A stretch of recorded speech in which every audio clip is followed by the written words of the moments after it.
ये जो नरेंद्र मोदी अभी भाषण दे रहा है, मैं आपको बता रहा हूँ 6 महीने बाद, 7-8 महीने बाद ये घर से नहीं निकल पाएगा। भारत माता की वंदना करने के लिए माफी मांगनी पड़ती है। विधानसभा में जो उन्होंने बोला था, एक्चुअली बिहार की जनता ने एक दूसरा नारा बनाया, चारा चोर बिहार छोड़, नेशनल हेराल्ड चोर भारत छोड़। जो परिवारवाद के नवाबजादे हैं राहुल और तेजस्वी, उनको लगता है मैं जो हूँ संविधान तंत्र के ऊपर हूँ। माँ की गाली देना इनके लिए अहिंसा है। इलेक्शन कमीशन को बोलना एटम बॉम्ब से उड़ा दूंगा तो दिखेंगे नहीं, ये भी अहिंसात्मक है। तो मुझे लगता है कि ये महात्मा गांधी के नहीं, ये इंदिरा गांधी के उसूलों को लेकर चल रहा है। ये जो आजकल कहते हैं ना फेमिनिज्म, हमारे यहाँ तो पहले से इस प्रकार की भावनाएं कि राधा कृष्ण, शिव शक्ति, तो मुझे लगता है कि सीताराम, तो यहाँ पे तो हमारे यहाँ पर नारी शक्ति का जितना वंदन है हमारी संस्कृति और हमारी कल्चर में, और कहीं पर नहीं। कुछ लोग अभी भी रोम संस्कृति पे, राम संस्कृति पे आ नहीं पाए। अजय राय जो राहुल गांधी के सबसे निकट के नेता माने जाते हैं, प्रियंका वाड्रा और राहुल गांधी के, उन्होंने जो शब्द बोला है मैं उसको दोहरा भी नहीं सकता। आपने देखा होगा, आर से एक शब्द है। तृणमूल कांग्रेस की एक नेत्री है महुआ मोइत्रा, जो माँ काली का भी अपमान करती है, जो अनेकों उन्होंने चीज़ें की है नेशनल सिक्योरिटी के खिलाफ नहीं।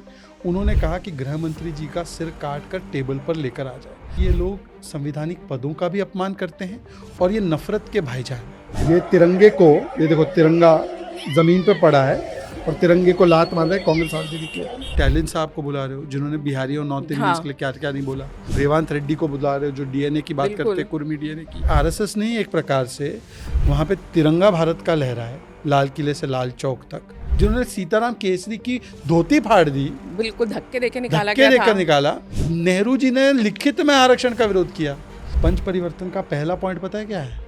सामाजिक समरसता और सौहार्द। तो सैदा हमीद ने अकेले नहीं, सैम पित्रोदा जी ने बोला, उन्होंने बोला तो क्या थोड़ी तकलीफ हमको झेल लेनी चाहिए। फिर गुलाम मीर ने बोला कि घुसपैठियों को गैस सिलेंडर दे दो। उन्होंने बोला वसुधैव कुटुंबकम, अब दिखाइए, परिचय कीजिए रोहिंग्याओं के। तो मैंने बोला चलो बढ़िया, आप मानते हो वसुधैव कुटुंबकम? हाँ। तो मैंने बोला आप 5 घर ले जाओ। मैं क्यों ले जाऊँ? मैंने बोला अभी 5 ले जाओ आप। 5 तो रोहिंग्या ले जाओ। वहाँ पे तुरंत वसुधैव कुटुंबकम से अलग हो गए। इनके परिवार का तो चरित्र यही है कि संवैधानिक तंत्र को अपने पैरों तले रौंद दो। दादी माँ ने भी यही किया था, मीडिया हो चाहे लेजिस्लेचर पार्लियामेंट हो, जेल में डाल दिया पूरे विपक्ष को। 41 टाइम सुप्रीम कोर्ट ने बोला कि ईवीएम निर्दोष है, बेचारी ईवीएम को दोष देना बंद करो, है ना। मुन्नी की तरह आपने ईवीएम को बदनाम कर दिया। देखिए ये पिनोकियो है पॉलिटिक्स के। राहुल गांधी, पिनोकियो भी एक इटालियन, जितना झूठ बोलते उतनी नाक लंबी होती जाएगी। उनका नाक लंबा होता रहता था। पंजाब में वोट चोरी आम आदमी पार्टी ने की है, और वहाँ बंगाल से आवाज़ आई अधीर रंजन चौधरी जी की कि बंगाल में वोट चोरी ममता दीदी ने की है। तो एक बार मनमोहन सिंह जी के विषय में देहाती औरत बोला था पाकिस्तान के प्रधानमंत्री ने, तो मोदी जी ने उसको उठाई। ये तो हमारे भाई साहब ऑर्डिनेंस पाड़ रहे थे मनमोहन सिंह जी का, लंगड़ा घोड़ा, शादी का घोड़ा, डांस का घोड़ा, बहुत सारे घोड़े। पर मैं उसमें वो अलग है, लेकिन राहुल जी इसमें से कौन से घोड़े हैं? तेजस्वी जी के घर के बाहर मैं 2-4 दिन पहले सुन रहा था, मेरे कार्यकर्ताओं ने बताया कि 2 गाने बज रहे थे, दोस्त दोस्त ना रहा और अच्छा सिल्ला दिया तूने मेरे प्यार। आपको पता है क्यों? तो मैंने इनके लिए एक अच्छा गाना भी तैयार किया। भ्रष्टाचार मेरे परिवार का शिष्टाचार, मैं चाहूँ जन सिद्ध भ्रष्टाचार का अधिकार, कोई कार्रवाई हो तो मैं चिल्लाऊँ अत्याचार अत्याचार और खेलूँ विक्टिम का। तो हमने बोला कि वर्क फ्रॉम होम हो सकता है, वर्क फ्रॉम जेल नहीं हो सकता। खानदानी चोर है ये लोग, तो पहले से है इनका इतिहास चोरी का। कुछ लोगों को भारत की सेना पे भरोसा नहीं। इकॉनमी डेड नहीं, डेडली है। डेडली इकॉनमी है राहुल जी, डेडली। भारत में मोदी जी की सरकार में क्यों बुला रहे हो? इतना प्रताड़ित है यहाँ के मुसलमान। चाइना भेज दो जिंजियांग प्रोविंस में। पंथ अलग अलग हो सकते, पूजा पद्धति अलग अलग हो सकती। मैं नमाज पढ़ता हूँ, आप पूजा करती, पर हम दोनों भारतीय हैं। बहुत ऐसी बातें भी बोलते थे जो मैं दोहराना नहीं चाहता मेरे मुस्लिम होने पे, कि इस डैश डैश को बुला देते हो। नमस्कार, पांचजन्य में आप सभी का बहुत बहुत स्वागत है। आज की चर्चा बहुत खास है क्योंकि आज हम टू द पॉइंट बात करेंगे कांग्रेस की भाषा की, कांग्रेस की राजनीति की, राहुल गांधी के झूठ की, इंडिया अलायंस के विजन की, साथ ही साथ भारत में मुसलमानों को लेकर फैलाए जा रहे भ्रम की और इंटरनेशनल भी बात करेंगे कि अंतर्राष्ट्रीय स्तर पर डोनाल्ड ट्रंप की राजनीति के चलते भारत के अंदर उसका क्या असर पड़ रहा है और विपक्ष उसे कैसे ले रहा है। इस सब पर टू द पॉइंट बात करने के लिए हमारे साथ हैं भारतीय जनता पार्टी के राष्ट्रीय प्रवक्ता शहजाद पूनावाला। शहजाद जी, बहुत बहुत धन्यवाद तृप्ति जी। मुझे लगता है कि मैं एक लौता ऐसा व्यक्ति हूँ जिसने इस पूरे स्टूडियो को एक नवजात रूप में भी देखा जब इसका जस्ट जन्म हुआ था जी। और आज आपने इतना सुंदर स्टूडियो बनाया है तो मुझे तब भी देखने मिल रहा है, और वो भी तब जब गणेश चतुर्थी है। बहुत और सही गणेश बात है। चतुर्थी के अवसर पर मैं आपके लिए ये शिव पार्वती मतलब बहुत गणेश जी ही के माता सुंदर। पिता, अरे बहुत और आपको तो सुंदर। पता है कि शिव शक्ति जी हमने जब इतनी बड़ी उपलब्धि हासिल की इसरो की, जी तो उस शिव शक्ति पॉइंट उसका नाम रखा। जी। और ऑपरेशन महादेव से भी हमने क्या क्या हासिल किया ये देश की जनता को तो पता ही है। तो बहुत ही बढ़िया, और बहुत धन्यवाद इससे आपका। सुंदर उपहार कुछ हो नहीं सकता। आपका बहुत बहुत धन्यवाद। देखिए, इतनी हमारे सुंदर। यहाँ पे जो लोग ये जो आजकल कहते हैं ना फेमिनिज्म, जी हमारे यहाँ तो पहले से इस प्रकार की भावनाएं कि राधा कृष्ण, शिव शक्ति, तो मुझे लगता है कि सीताराम, तो यहाँ पे तो हमारे यहाँ पर नारी शक्ति का जितना वंदन है हमारी संस्कृति और हमारी कल्चर में, और कहीं पर नहीं है। बिल्कुल है। जहाँ देवी पूजी जाती है वहाँ हमेशा सुख संपदा रहती है। ये भारत की संस्कृति रही है बिल्कुल। और हजारों वर्ष से रही है। बस लोगों को अपनाना जरूरी है। कुछ लोग अभी भी रोम संस्कृति पे, राम संस्कृति पे आ नहीं पाए। इस पे हम जरूर बात करेंगे क्योंकि ये संस्कृति की ही लड़ाई है। अगर यही चीज समझ में आ जाए तो शायद कोई झगड़ा ही ना रहे। बिल्कुल सही बात है। लेकिन चर्चा हम शुरू करेंगे बिहार की राजनीति से, क्योंकि अभी सबसे ज्यादा गर्मा गर्म मामला वही है।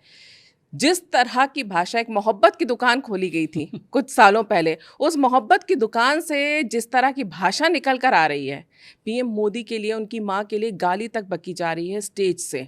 और ये वही कांग्रेस है जो कहते हैं हम तो प्यार बांटने निकले हैं। ये कैसा प्यार है?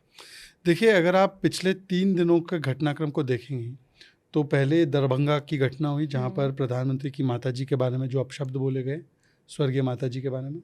फिर उसके बाद अगले दिन आरएसएस के लोगों के बारे में अजय राय, जो राहुल गांधी के सबसे निकट के नेता माने जाते, प्रियंका वाड्रा और राहुल गांधी के, उन्होंने जो शब्द बोला है मैं उसको दोहरा भी नहीं सकता। आपने देखा होगा, आर से एक शब्द है। और फिर उसके बाद आपने देखा होगा कि तृणमूल कांग्रेस की एक नेत्री है महुआ मोइत्रा, जो माँ काली का भी अपमान करती है, जो अनेकों उन्होंने चीज़ें की है नेशनल सिक्योरिटी के खिलाफ भी। उन्होंने कहा कि गृह मंत्री जी का सिर काट कर टेबल पर लेकर आ जाए। एकदम आईसिस वाली भाषा, एकदम तालिबानी औरंगजेबी मानसिकता वाली भाषा। इसमें से एक चीज़ साफ है कि ये कहते हैं संविधान संविधान, ये कहते हैं मोहब्बत की दुकान, परंतु ये लोग संवैधानिक पदों का भी अपमान करते हैं और ये नफ़रत के भाईजान हैं। और इसीलिए इस नफ़रत के पिटारे में से लगभग 150 गालियाँ निकली है प्रधानमंत्री जी, उनके माता पिता, उनके जाति को लेकर, उनकी गरीब पृष्ठभूमि को लेकर। कंगू तेली, नीच, भस्मसूर, गंदी नाली का कीड़ा, कुत्ते की मौत मरेगा, कब्र खुदेगी मोदी की, हिटलर की मौत मरेगा। फिर उनकी माताजी के बारे में राज बब्बर ने भी एक बार बोला था, एक ऐसे अपशब्द बोले थे। ये पवन खेड़ा, इन्होंने बोला था नरेंद्र गौतम दास मोदी, दामोदर दास के बदले। मतलब आप सोचिए ना कि किसी व्यक्ति को उनके फादर ही कोई और बता देना, ये कितना बड़ा अपमान का विषय है। तो ये चीज़ें जो होती है, ये कांग्रेस के छोटे मोटे कार्यकर्ता नहीं बोल रहे, बड़े से बड़े लोगों ने बोला। और ये इसलिए होता है क्योंकि इसके लिए जो इंडिकेशन है, जो शय है, जो संरक्षण है, वो सीधे टॉप से आता है।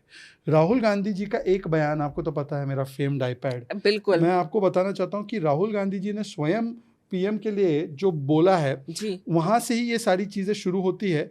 और आप देखेंगे तो ऐसी शब्दावली जब खुद वो यूज़ करते हैं। सुनिए, ये जो नरेंद्र मोदी अभी भाषण दे रहा है, मैं आपको बता रहा हूं, 6 महीने बाद, 7-8 महीने बाद ये घर से नहीं निकल पाएगा।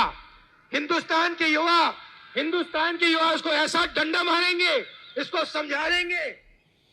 हिंदुस्तान के युवा उसको ऐसा डंडा मारेंगे। 2-4 दिन पहले आपने देखा होगा कि उन्होंने तू तड़ाक से भी बात की प्रधानमंत्री के विषय पर। तो जब मौत का सौदागर, नीच या डंडे मारना है प्रधानमंत्री को, ये राहुल गांधी, गांधी परिवार बोलेगा, तो निश्चित रूप से कार्यकर्ताओं में संदेश जाता है कि भाई ऐसे बोलने पर ही हम लोगों को पार्टी में पदोन्नति मिलेगी। और आप देखिए, एक कॉन्ट्रास्ट देखिए, नमस्ते सदा वत्सले मातृभूमि बोलने के लिए डीके शिव कुमार को माफ़ी मांगनी पड़ी। भारत माता की वंदना करने के लिए माफ़ी मांगनी पड़ती है, विधानसभा में जो उन्होंने बोला था, है ना।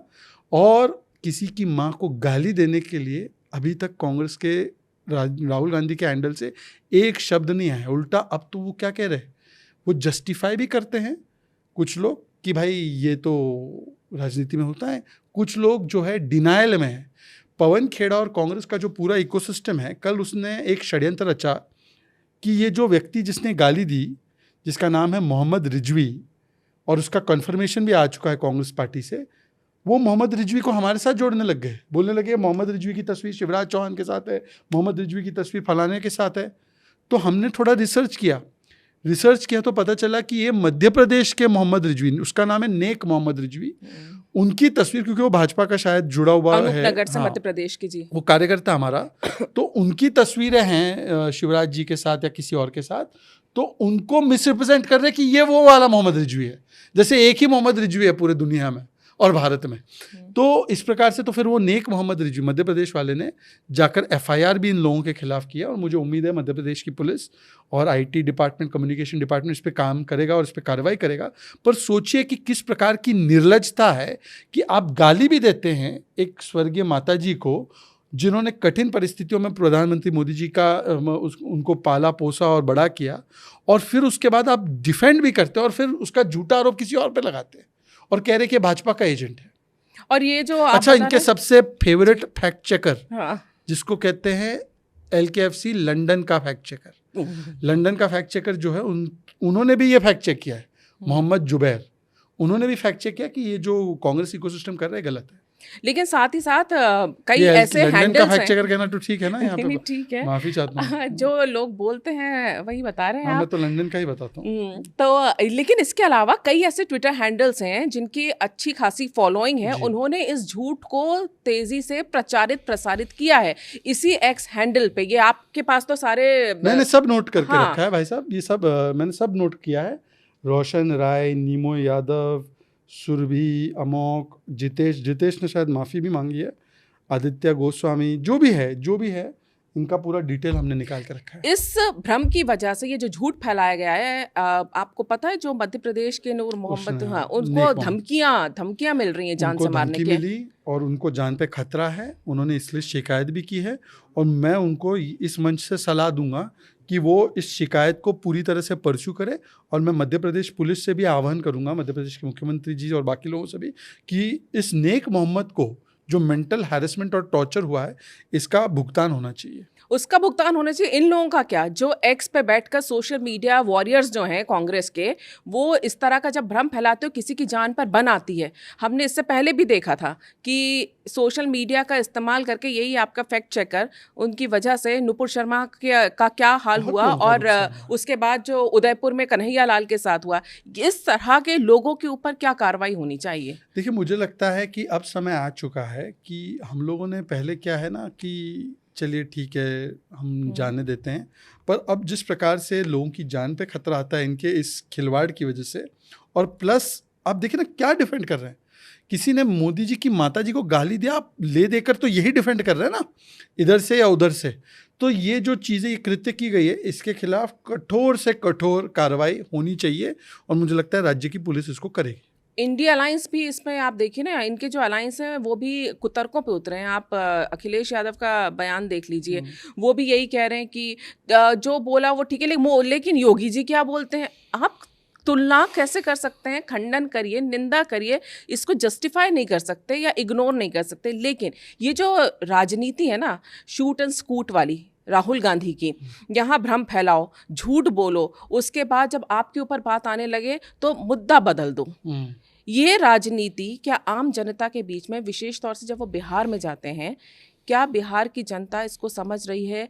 बीजेपी क्या लोगों तक ये बात पहुंचाने में सफल हो रही है कि ये जो नेता आते हैं, ये जो भ्रम फैलाते हैं, ये जो झूठ बोलते हैं, संविधान की कॉपी लेकर, जिसके अंदर मुझे कोई बता रहा था कि अंदर शायद खाली पन्ने निकले थे, ब्लैंक कॉपी बांटते हैं वो। तो ये जो बिहार की जनता है, आपको लगता है कि ये जो कुछ भी हो रहा है इसका जवाब वो देंगे? और बीजेपी की क्या स्ट्रैटेजी इसको लेके? नहीं, देखिए, इन्होंने अभी जो सो कॉल्ड वोट अधिकार यात्रा, जिसमें इनका नारा है वोट चोर गद्दी छोड़, एक्चुअली बिहार की जनता ने एक दूसरा नारा बनाया है, चारा चोर बिहार छोड़, नेशनल हेराल्ड चोर भारत छोड़।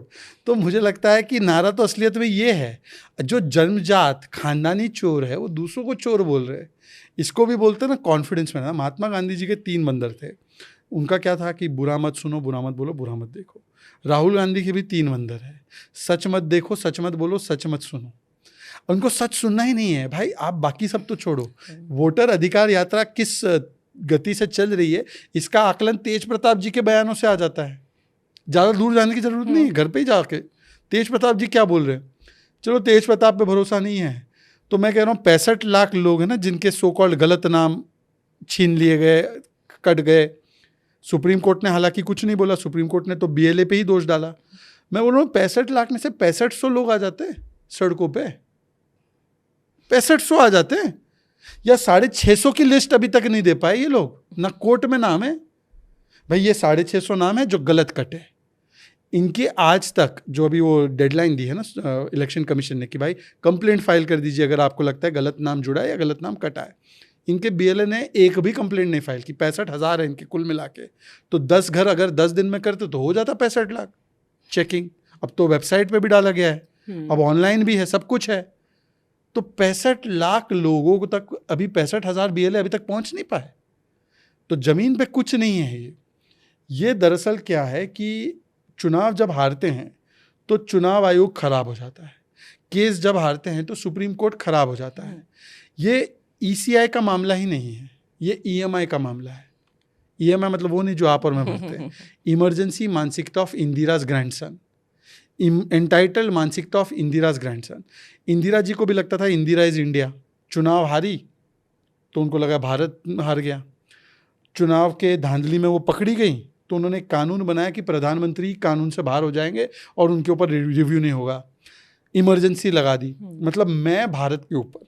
और वही चीज़ राहुल गांधी में भी यही भाव है। या दोनों जो परिवारवाद के नवाबजादे हैं राहुल और तेजस्वी, उनको लगता है मैं जो हूँ संविधान तंत्र के ऊपर हूँ, मैं चुनाव हारूंगा तो संविधान गलत है, संवैधानिक संस्थाएं गलत है और मैं माहौल बना दूंगा, एक ट्रस्ट डेफिसिट क्रिएट करूंगा। यही चीज़ आप तेलंगाना में क्यों नहीं बोलते हैं? तेलंगाना में चुनाव ठीक थे, वहाँ पे by the way 22 lakh vote कटे और कांग्रेस ने प्रेस वार्ता करके बोला था 70 लाख वोट कटने चाहिए। मध्य प्रदेश राजस्थान में इन्होंने पैरवी की थी, 45 लाख वोट कटे। तो वो किसके वोट कट रहे थे भाई? और यहाँ पर आप वोट जो डिलीट हुआ है क्योंकि वो वर्षानुवर्ष जो है वो या तो डेड है या जो उनके 2 जगह पे वोट है। 5 सवाल भी इलेक्शन कमीशन ने जनता से पूछे। तो भाई वो क्या भारी को वोट करने का अधिकार मिले, मृत लोगों को वोट करने का अधिकार मिले? कौन करेगा उस पर वोट? या जिनके 2 जगह वोट है उनको अधिकार मिले?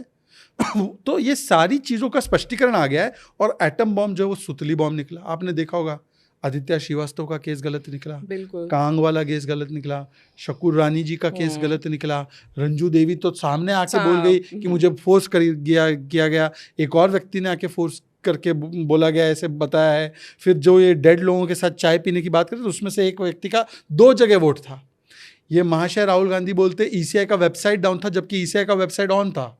तो इतने लेवल का झूठ। और जब ये एक आपने देखा होगा महादेवपुरा वाली कॉन्स्टिट्यूंसी का कर्नाटका वाला जो इन्होंने डिस्क्लोजर किया, तो अगले दिन राजन्ना नाम के इनके ट्राइबल नेता है जो मंत्री थे कर्नाटका सरकार के, उन्होंने बोला भाई साहब अगर ये सब धांधली हुई 24 में तो हमारी सरकार थी ना, बीएलओ तो इनके बने थे ना, या जो भी इनके इलेक्शन के जो लोग होते हैं वो इलेक्शन कमीशन केंद्र से थोड़ी भेजता है या कोई मार्ग से थोड़ी उतर के आते हैं, वो तो राज्य सरकार के ऑफिशियल होते हैं। तो राजन्ना ने बोला कि हमारी गलती, हमने उस समय स्पॉट नहीं किया। तो तुरंत फतवा जारी किया गया। राहुल जी ने फोन किया। खड़गे जी की तो वैसे कोई पूछ नहीं है, खड़गे जी को तो पूछते नहीं है, तो खड़गे जी ने नहीं फोन किया, राहुल जी ने ऐसे फोन उठाया, केसी ये कौन है? राजन्ना सर ट्राइबल नेता है, इसको तुरंत निकालो। फिर केसी ने सुरजेवाला ये कौन है? राजन्ना सर ट्राइबल नेता है, तुरंत निकालो। फिर सुरजेवाला ने सिद्धरामैया को फ़ोन किया। सिद्धरामैया ने बोला कि सर उसको रिज़ाइन कर। ना रिज़ाइन नहीं, बोलो कि इसको हटाया गया है, संदेश आना चाहिए। तो ये फ़ोन कॉल हुआ, ये आया मीडिया में, निश्चित तौर पे ये हुआ है। तो ये है इनकी डेमोक्रेसी बचाओ। भाई थरूर जी भी भुगत रहे इनके डेमोक्रेसी बचाओ की। मैं आपको जो बोल रही थी कि ये कैसे शिफ्ट कर देते हैं, जो हम बात कर रहे थे, गाली वाली बात जो कर रहे थे, आपको पता है कि कई नाराज कार्यकर्ताओं को ये निश्चित तौर पे पूरे देश को ये बात बुरी लगी, कोई भी सभ्य समाज के लोगों को इस तरह की भाषा स्वीकार्य नहीं होती है। वहाँ पे कुछ तोड़फोड़ हुई, जो कांग्रेस के कार्यकर्ताओं के साथ हाथापाई हुई वहाँ पर, शायद बीजेपी कार्यकर्ताओं की, उस पे राहुल गांधी का आप बयान देखिए कि हमें जितना मारोगे तोड़ोगे हम आगे बढ़ेंगे, सत्य और अहिंसा से बढ़ रहे हैं। गाली देना कौन सी अहिंसा है? माँ की गाली देना इनके लिए अहिंसा है। इलेक्शन कमीशन को बोलना एटम बॉम्ब से उड़ा दूंगा तो दिखेंगे नहीं, ये भी अहिंसात्मक है।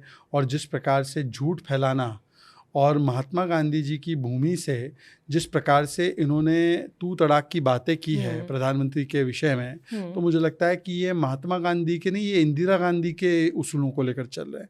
वैसे मैं आपको बताऊं, एक और घटना हुई थी इनके सुपौल में, आपने देखा होगा ये हाँ, ये काफी वायरल हुआ है। हाँ, ये तिरंगे को, ये देखो तिरंगा जमीन पे पड़ा है और तिरंगे को लात मार रहे कांग्रेस आरजेडी। वैसे क्या हुआ था, तिरंगा था वहाँ पे, तो कांग्रेस आरजेडी के नेता, उनकी तो फितरत है लूटने की, तो ये लूटने लग गए और लूटपाट में जो है तिरंगा गिर गया, तो किसी ने उसको उठाया तक नहीं और उसको पैरों तले कुचल लिया। तो ये वोटर अधिकार रैली नहीं है, ये एक तो है कि भाई बिहार का अपमान करो रैली। भाई आप स्टालिन साहब को बुला रहे हो जिन्होंने बिहारी और नॉर्थ इंडियंस के लिए क्या क्या नहीं बोला। आप वो रेवंत रेड्डी को बुला रहे हो जो डीएनए की बात करते हैं, कुर्मी डीएनए की। आप ऐसे नेताओं को बुला रहे हो, चन्नी जी जैसे, और बाकी लोगों को जिन्होंने मजाक उड़ाया बिहारियों का, प्रियंका वाड्रा ने।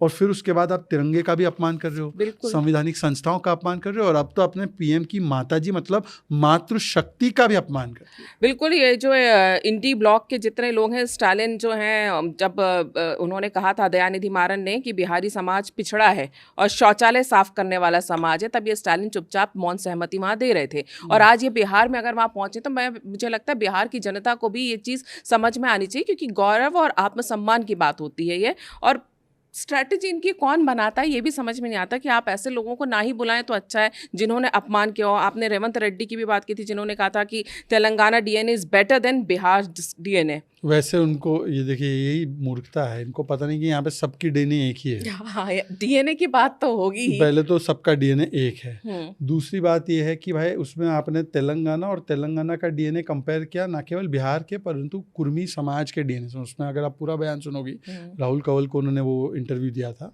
तो उन्होंने कहा कि ये कुर्मी लोग कौन है, ये मतलब बहुत अभद्र बात की थी। और फिर बोला था, और कुर्मी समाज से नीतीश जी भी आते हैं, वहाँ पर बड़ा वर्ग जो है कुर्मी समाज से है।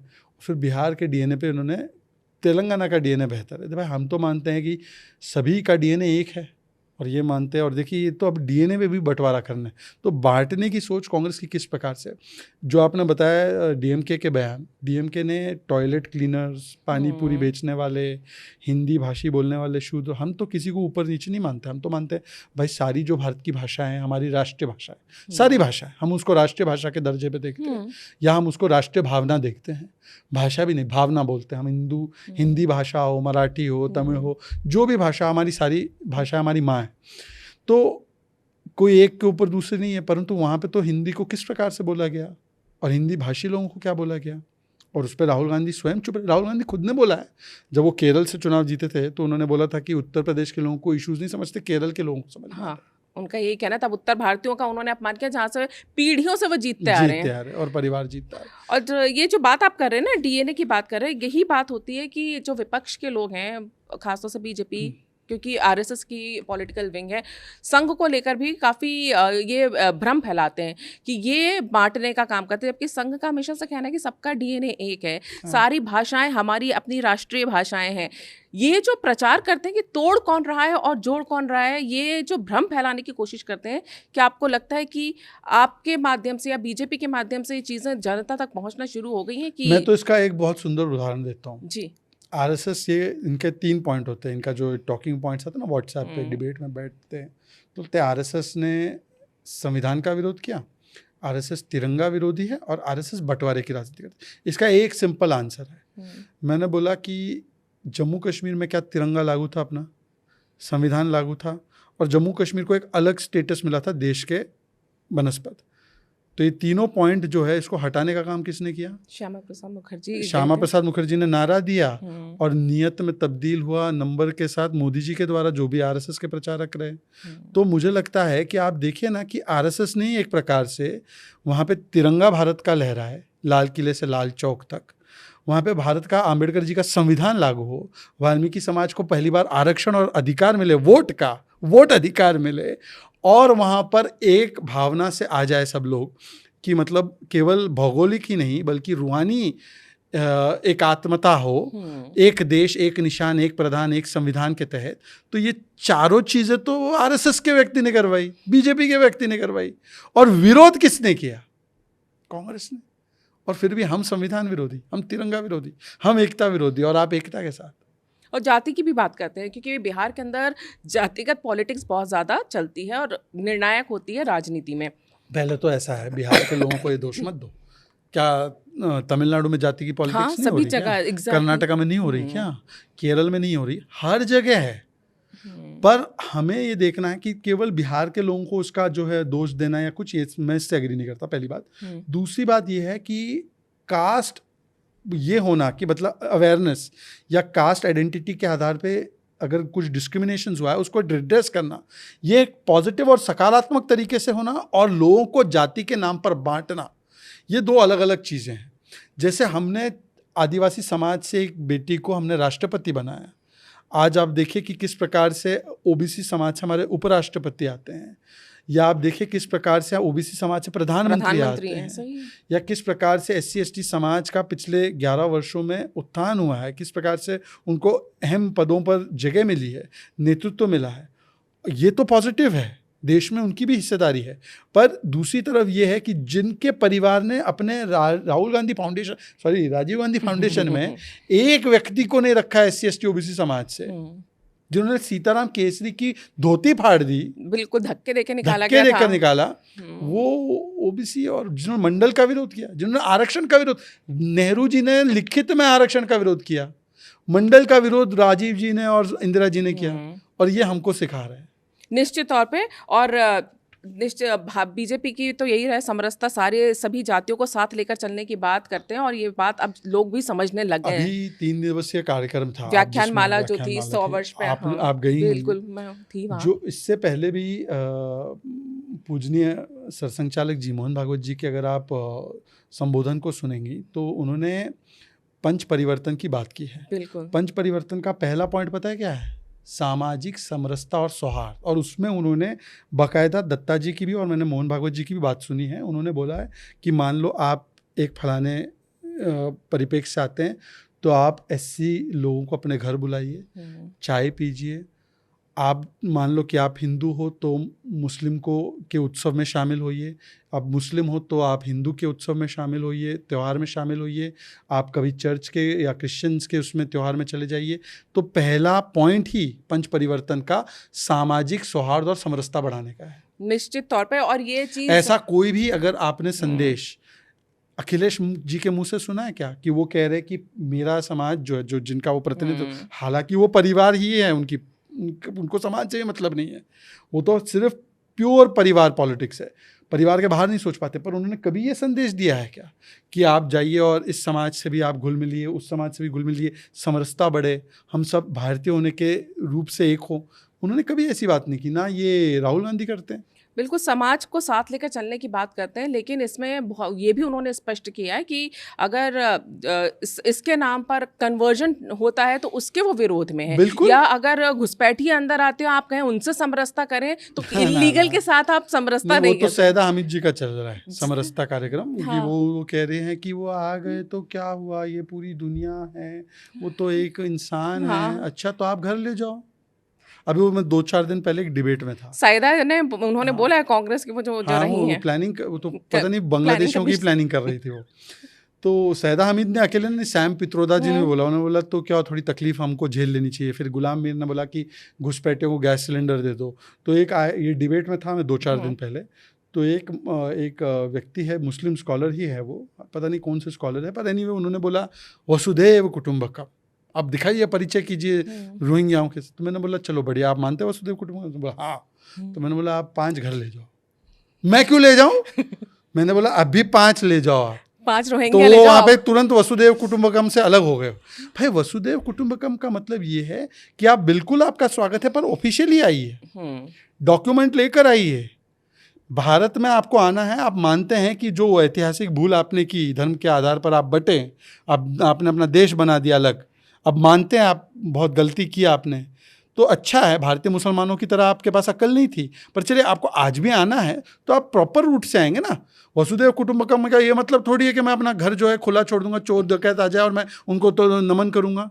ये तो वो देश है कि हाँ, हम लोग जो है लाल कारपेट के साथ वेलकम करेंगे। जो प्रताड़ित हो रहा है, हिंदू प्रताड़ित हो रहा है पाकिस्तान में, लाल कारपेट के साथ वेलकम करेंगे। हिंदू प्रताड़ित हो रहा है अफगानिस्तान बांग्लादेश में, हम लाल कारपेट के साथ। पर अगर आप यहाँ पे आक्रांता बन के आएंगे तो लाल कारपेट नहीं, हम लोग जो है शस्त्र के साथ इसका विरोध करेंगे। बीजेपी का ये आरोप रहता है कि तुष्टीकरण की राजनीति जो विपक्षी दल करते हैं, चाहे वो कांग्रेस हो चाहे वो तृणमूल कांग्रेस हो, और यही वजह है कि एसआईआर जैसी प्रक्रिया के वो विरोध में जाते हैं। आपने बिहार में भी देखा, अभी बंगाल में भी ममता बनर्जी को काफ़ी तकलीफ हो रही है इस एसआईआर से। ये जो एसआईआर को लेकर मुद्दा बनाया जा रहा है, घुसपैठियों के खिलाफ कार्रवाई को लेकर, और विपक्ष का इसके पक्ष में खड़े होना, और सीधे सीधे इलेक्शन कमीशन को आप टारगेट करते हैं, यहाँ तक कि आप विंडिक्टिव, क्योंकि ये चीज़ें, भाषा बहुत मायने रखती है राजनीति में। राहुल गांधी ने कहा है we will take after you to election commission, यानी ये सीधे धमकी दे रहे कि अगर हम सत्ता में फिर हम इलेक्शन कमीशन को देखेंगे। ये वो कर रहे हैं जो संविधान लेके चलते हैं, संविधान की बात करते हैं, वही एक संवैधानिक संस्था को आप खुलेआम धमकी दे रहे हैं, वो भी तब जब आप सत्ता में नहीं है। तो ये एक चीज़ तो प्रूव हो गई है कि दादी माँ का जो इमरजेंसी वाला डीएनए है वो पोतेजी में जरूर है। इनके परिवार का तो चरित्र यही है कि संवैधानिक तंत्र को अपने पैरों तले रौंद दो।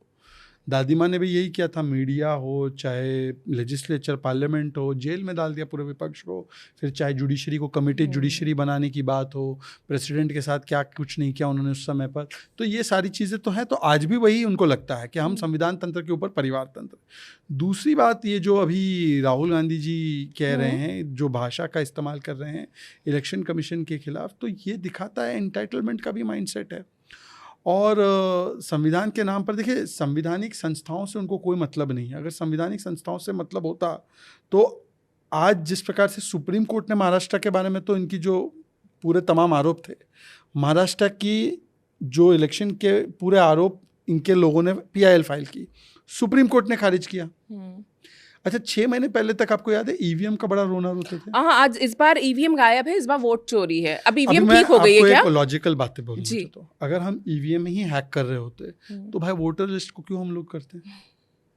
हाँ, अब ईवीएम पे राहुल भाई पूरा शांत है, एकदम चुप हो गए। मतलब क्या ये मान ले ईवीएम निर्दोष है अब पता नहीं, उनके हिसाब से पूछा जाए तो उन्होंने तो बोला था कि भाई जब चोर पकड़ा जाता है तो वो चुप हो जाता। पता नहीं कौन सा कुछ भी बोलते हैं वो, मतलब उनका तो अलग ही एक पैरेलल यूनिवर्स चलता है, वो मतलब एक अलग नेटवर्क है ना चलता है उनका। तो वो अपने पैरेलल यूनिवर्स में वो कुछ भी बोलते रहते। तो उनको पूछना चाहिए। 41 टाइम सुप्रीम कोर्ट ने बोला कि ईवीएम निर्दोष है, बेचारी ईवीएम को दोष देना बंद करो, है ना। मुन्नी की तरह आपने ईवीएम को बदनाम कर दिया। तो भाई ईवीएम बेचारी को अब अपने दोष मुक्त किया कि नहीं किया? दूसरी बात, इनके नेता ही बोलने लगे। अब हरियाणा के चुनाव की बात करते हैं तो हरियाणा में कुमारी सैलजा ने बोला कि ईवीएम इलेक्शन कमीशन का कुछ नहीं है, ये हुड्डा जी की वजह से आ रहे। महाराष्ट्र में इनके नेता आशीष दुआ ने बोला है कि भाई हम लोग अपनी गलतियों से आ रहे। महाराष्ट्र में भाई साहब कभी 1 करोड़ का फिगर देते हैं कि 1 करोड़ वोटर बढ़ गया, फिर बोलते 70 लाख बढ़ गया, फिर बोलते 40 लाख बढ़ गया, फिर वापस 1 करोड़ पे आ जाते हैं। इनमें से कोई भी फिगर राइट नहीं है। और जितना फिगर लोकसभा और विधानसभा में बढ़ा ना, उतना 4.5% उतना हर बार बढ़ता है। मैं तो महाराष्ट्र से हूँ, 2004, 9, 14 सब जगह उतना ही बढ़ा है। ये एक होता ही है, उतना बढ़ता ही है। तो ये जो आरोप है ये बेसिकली मतलब कि हिट एंड रन की जो पॉलिटिक्स है उसको करना है। और आपको ये लग रहा है कि भाई इससे करते करते एक एलिबाई भी क्रिएट हो जाए कि बिहार हारेंगे तो इसके लिए एक बहाना बन जाए। और दूसरा ये है कि एक डेफिसिट क्रिएट करो, लोगों के मन में शंका के बीज बो दो, और यही करने का प्रयास वो कर रहे हैं। झूठ बार बार अगर इस तरह से बोलेंगे और तथ्यों के साथ जब जनता के सामने आता तो जनता भी काफी फैसले लेने के लिए सक्षम है। या लगातार हम पिछले 10 साल से जनता को देख भी रहे हैं। देखिए, ये पिनोकियो है पॉलिटिक्स के। राहुल गांधी पिनोकियो भी एक इटालियन जितना झूठ है, बोलते हैं हाँ, उतनी नाक कैरेक्टर लंबी है, होती हाँ, जाएगी। उनका नाक लंबा होता रहता था। तो राहुल गांधी जी का भी अब नाक जो है वो मतलब इतना लंबा हो चुका है। मैं तो इनको कहता हूँ कि ही इज द मतलब झूठों की दुकान लेकर घूम रहा है। सुप्रीम कोर्ट ने भी इनको फटकार लगाई, आर्मी के बारे में झूठ बोल दिया तो सुप्रीम कोर्ट ने बोला भारतीय ऐसी बात नहीं करते। रफाल पे झूठ बोला, HAL पे बोला, LIC पर बोला, SBI पर बोला, पेगासस पे बोला, सावरकर जी पे बोला। माफी ऐसा मांगी। कोई विषय नहीं कि जिस पे झूठ नहीं बोला। RSS के विषय में जो बोलते रहते हैं वो झूठ। तो हर विषय पर झूठ बोलो फिर माफी मांगो, झूठ बोलो फिर माफी मांगो। तो ये राहुल गांधी का स्टैंडर्ड ऑपरेटिंग प्रोसीजर है। इसीलिए तो एफिडेविट पे लिख के नहीं दे रहे हो। हाँ, वो हलफनामा देने के लिए तैयार नहीं है। ये हलक में अटक गया, हलफनामा देने को ही तैयार नहीं है। बताइए, मतलब ये बोल रहे थे हम 300 MP जा रहे थे इलेक्शन कमीशन, हाँ। ठीक है। तो मैंने बोला 300 जाए, 3000 जाए या 3 जाए, लिखित में तो दो। तो बोले लिखित में नहीं देंगे हम, 300 लोग जाएंगे। मतलब गजब बात है। अगर घर में चोरी हुई तो आप पूरे गांव को लेकर थोड़ी पुलिस थाने पहुंचोगे, शिकायत दर्ज कराओगे ना कि मेरे घर में चोरी हुई, ये हुआ, ये हुआ, ये हुआ।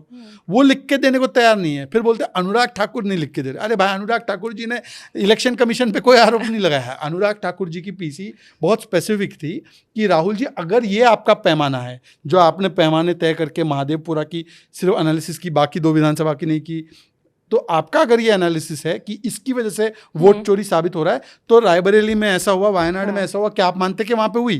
तो ये प्रेस वार्ता में हमने इलेक्शन कमीशन को तो कहीं कुछ बोला नहीं, तो हम काहे लिख के देंगे एफिडेविट? पर आपने तो इलेक्शन कमीशन को कितनी गालियां दे दी। वो क्या उन्होंने वो जो कॉन्फ्रेंस की थी, बकायदा स्लाइड्स चला के लोगों को बताया है PPT वाला है। तो देखिए, ऐसा ही है कि अभी चलिए, उन्होंने अच्छा प्रयास किया, पावर पॉइंट प्रेजेंटेशन के माध्यम से झूठ बोला, पर झूठ तो झूठ है ना। और वो तो आधे घंटे में फैक्ट चेक हो गया, आधे घंटे में सारी चीज़ें फैक्ट चेक हो गई। और उसके बाद भी वो बोलते ना, झूठ बोलो और झूठ बोलो और झूठ बोलते रहो। तो उनको लगता है कि यही मॉडल से वो आगे बढ़ सकते हैं। इससे एक और बात है, जो एक और भ्रम फैलाया जा रहा है, खासतौर से बिहार के चुनाव अच्छा, वैसे को एक लेकर। लास्ट इंटरेस्टिंग बात इस पे बोल दूं, ये कांग्रेस वाले जो है ना, इनका तो मतलब अलग ही कुछ चल रहा है। ये हमें दोष देते हैं वोट चोरी का। इनके पीछे एक साइड पे TMC वाले, एक साइड पे आम आदमी पार्टी वाले खड़े थे। तो वो भी नारे लगा रहे थे, है ना, फ्री फंड में, ऑर्केस्ट्रा की तरह। फिर पता चला पंजाब से एक आवाज़ निकल के आई, इनका एक सांसद है कांग्रेस का, अमर सिंह। पंजाब में वोट चोरी आम आदमी पार्टी ने की है। और वहाँ बंगाल से आवाज़ आई अधीर रंजन चौधरी जी की कि बंगाल में वोट चोरी ममता दीदी ने की है। और तो दोनों को मैंने डिबेट में, क्योंकि तीनों साथ में आते, तीनों ये वो आते ट्रायंगल की तरह आ जाते हैं डिबेट में। तो मैंने पूछा कि भाई, इन्होंने आपको वहाँ पे गाली दी, आप मानते हैं? नहीं, हमारे केस में तो ये गलत है। और बंगाल वालों से पूछा मैंने, वो TMC वालों से पूछा कि आपके ऊपर आरोप सही है? नहीं, हमारे केस में आरोप इनका गलत है, बाकी ये केंद्र पे आरोप ठीक है। ये इनका चल रहा है। क्योंकि आप अभी डिबेट की बात कर रहे थे, तो भाषा की मर्यादा की अगर हम बात करें, राहुल गांधी छोड़िए, आप जितने प्रवक्ता कांग्रेस के आते हैं, अगर उनके पास कोई तर्क नहीं होते हैं, पहले कुतर्क करेंगे, फिर अभद्र भाषा पे उतर जाएंगे। और सबसे खराब तो एक न्यूज़ चैनल के एंकर के साथ मैं देख रही हूँ, रागनी का जो चल रहा है, बहुत ही खराब। ये जो राजनीतिक पतन जो हो रहा है, ना सिर्फ पार्टी का, पूरे एक नेता का, ये आप क्या कि कांग्रेस पार्टी को लगता नहीं है जनता देख रही है। और बीजेपी को इससे ये सबक लेना चाहिए कि सब कुछ करें, लेकिन इस तरह की हरकतें और इस तरह की भाषा का इस्तेमाल कभी ना करें। तो ये पॉलिटिकल फ्रस्ट्रेशन का एक सबूत है, प्रमाण है। दूसरा एक ट्रिक, ये जो एक टैक्टिक इनको मिल गई है, वो आते हैं हमारे साथ डिबेट नहीं करते। बीजेपी वालों के साथ कांग्रेस की या विपक्षी दलों की डिबेट नहीं होती। उनका फॉर्मेट ये बन चुका है कि मीडिया को या एंकर को गाली दो, उसमें एक 10 सेकंड की वायरल क्लिप बन जाएगी, वो क्लिप को वायरल कर दो, और उससे हमारी जो है मीडिया, सोशल मीडिया की जो हमारे जो वो ट्रोलर्स है और जो हमारे नेता है, इन दोनों की तालियां बटोर लो। तो वो आते ही डिबेट में है कि भाई चित्रा को टारगेट करो, अंजना को टारगेट करो, नाविका को टारगेट करो। तो उस दिन तो अंजना ने पकड़ लिया, अंजना ने देखा कैसे पकड़ लिया, बोला कि ये ताता थैया वहां जाके करो। हाँ। ट्विटर पे ताता थैया करो, तो ताता थैया ऐसा हो गया, वो तो पूरा दिन चलता रहा। हाँ। अभी भी मैं दर्शकों से कहूँगा कि वो अंजना वर्सेस सुप्रिया श्रीनेत, वैसे सुप्रिया श्रीनेत तो मतलब मेरे भी बहुत सारे क्लिप्स हैं उनके साथ, तो अंजना जी ने उनको ठीक से आईना दिखा दिया। क्योंकि क्या है ना कि हर व्यक्ति उसको टॉलरेट नहीं करेगा। एक लेवल पे फिर लोग जवाब देते भी है। नहीं, लोग ये भी देखते हैं कि बीजेपी भी सालों विपक्ष में रही है, हाँ। लेकिन भाषा की मर्यादा कभी भी छोड़ी नहीं है विपक्ष में रहते हुए ना। तब दरबारी मीडिया हुआ करता था, ये सब जानते हैं। दरबारी ही मीडिया है था, ना, और कौन सा दरबारी मीडिया था? सोशल मीडिया हुआ, तो था भी नहीं। बिल्कुल, न्यूज चैनलों में बैठ के सरकारें तय होती थी। हाँ। सब कुछ देखते थे, लेकिन कभी भाषा की मर्यादा किसी ने नहीं छोड़ी। एक शुचिता होती है राजनीतिक, ना कभी किसी एंकर पे सब कुछ जानते हुए पब्लिकली कोई लांछन लगाए जाते थे। ये सोशल मीडिया के जमाने में जब आप ये इस तरह की चीजें विपक्ष करता है तो हल्कापन तो लगता ही है, जनता का विश्वास भी इसमें खोता है। इससे कोई फायदा तो इसलिए नहीं होता क्योंकि हम लगातार चुनाव के नतीजे देख रहे हैं। आप मीडिया छोड़ो, मीडिया तो फिर भी चलो ये बोलेंगे कि ये है वो है, पर रेड फोर्ट पे जो इंडिपेंडेंस डे का प्रोग्राम था, हाँ, वो उसका बहिष्कार कर दिया। शुभांशु शुक्ला जी के लिए चर्चा पार्लियामेंट में थी, उसका बहिष्कार कर दिया। तिरंगा यात्रा हम निकालते हैं ना अभी, तो जैसे 15 अगस्त से पहले तिरंगा यात्रा होती है, ऑफिशियल प्रोग्राम होते हैं, पार्टी सरकार के ऑफिशियल प्रोग्राम होते हैं, उसमें शामिल होने उसका बहिष्कार कर दिया। और दूसरी ओर आप देखें ना, भारतीय जनता पार्टी जब विपक्ष में रही तो एक बार मनमोहन सिंह जी के विषय में देहाती औरत बोला था पाकिस्तान के प्रधानमंत्री ने, तो मोदी जी ने उसको उठाई। ये तो हमारे भाई साहब ऑर्डिनेंस पाड़ रहे थे मनमोहन सिंह जी का, जिस पर भी चर्चा करेंगे हम लोग शायद उसी विषय को लेकर। उससे पहले आप देखना कि वाजपेयी जी को हालांकि वाजपेयी जी ने कितना समर्थन किया, जब भी कोई फॉरेन पॉलिसी इनिशिएटिव होता था वो खुद भारत के लिए पक्ष रखते थे, तो उन्होंने वाजपेयी जी को पार्लियामेंट में कायर और गद्दार बोला। वाजपेयी जी को बोल दिया गद्दार, ऑफिशियली कांग्रेस ने बोला है, उनके प्रवक्ता ने बोला है कि इन्होंने गद्दारी की 1942 में। तो ये आजकल क्या होता है, बोलते हैं 2014 से स्तर गिरा। भाई मौत का सौदा अगर 2014 से पहले था, बाद में था। और ये जो कायर और गद्दार बोला वाजपेयी जी को, और वाजपेयी जी को क्यों बोल दिया? चलो वाजपेयी जी से तो आपको कोई प्रॉब्लम नहीं थी ना, मोदी जी से तो चलो बहुत प्रॉब्लम है। वो तो सबको साथ लेके चलने वाले थे, एनडीए में भी समन्वय, वो यूपीए के लोगों से भी अच्छे उनके संबंध रहते थे। नहीं, हमारे भी है, आज भी हमारे संबंध अच्छे ही है। ये राहुल गांधी के संबंध अपने पार्टी के लोगों से अच्छे नहीं भाई, वो शशि थरूर को साथ में नहीं लेकर चल पा रहे। अभी तो हमने ऑल पार्टी डेलीगेशन भेजा, हमने तो सबके साथ अच्छे संबंध के साथ ही भेजा। उन्होंने अपने ही जो वरिष्ठ नेता थे उनको बूढ़ा घोड़ा बोल दिया था, दिग्विजय सिंह और कमलनाथ को। अच्छा, हाँ, एक बार बयान में घोड़ा, शादी का घोड़ा, डांस का घोड़ा, बहुत सारे घोड़े में उनकी खुद पर की मैं भाषा, उसमें वो अलग है। लेकिन पर राहुल जी इसमें से कौन से घोड़े हैं? भाई कार्यकर्ताओं को घोड़ा बोला है, तो मैं पूछना चाहता हूँ कि राहुल जी इसमें से कौन से, वो बारात के हैं या वो रेस के हैं? क्योंकि रेस तो 90 हार गए, 90 रेस तो राहुल जी हार गए, तो रेस के घोड़े तो नहीं है। अब दो विकल्प बचे, या तो उनके हिसाब से वो लंगड़े घोड़े हैं, या तो उनके विकल्प से वो बारात के घोड़े। तो राहुल जी के कार्यकर्ता ये देखेंगे ये वीडियो, तो वो नीचे कमेंट करें कि लंगड़े घोड़े हैं या बारात के हैं। मैंने तो बहुत पहले ही देख लिया था राहुल जी कौन से घोड़े हैं, मतलब उनकी भाषा बोल रहा हूँ मैं, ये मेरे शब्द नहीं, भाषाएं हैं, उन्होंने कैटेगराइज किया है, तो मैं बोल रहा हूँ ना, कांग्रेस वाले एफआईआर कर देंगे। बिल्कुल ठीक कह रहे हैं, लेकिन एक चीज जो आप जो कह रहे हैं ना 2014 के बाद, एक ये भी है कि 2014 से पहले जो विपक्ष था वो पक्ष में आया, तो ये कुंठा किसकी निकल रही है और भाषा क्यों खराब हो रही है, ये जनता को समझना चाहिए। दूसरी बात, जो हम बिहार की बात कर रहे थे, जो मैं आपको बोल रही थी कि एक और जो भ्रम फैलाया जा रहा है कि एनडीए के अंदर फूट पड़ रही है, इस तरह का विपक्ष जो है वहां पर भ्रम फैलाने की कोशिश कर रहा है बिहार के अंदर, कि सीटों के बंटवारे को लेके हो रहा है, ये हो रहा है। लेकिन वहीं पे तेजस्वी यादव अपने सगे भाई को छोड़कर चिराग पासवान को बड़ा भाई बोल देते हैं।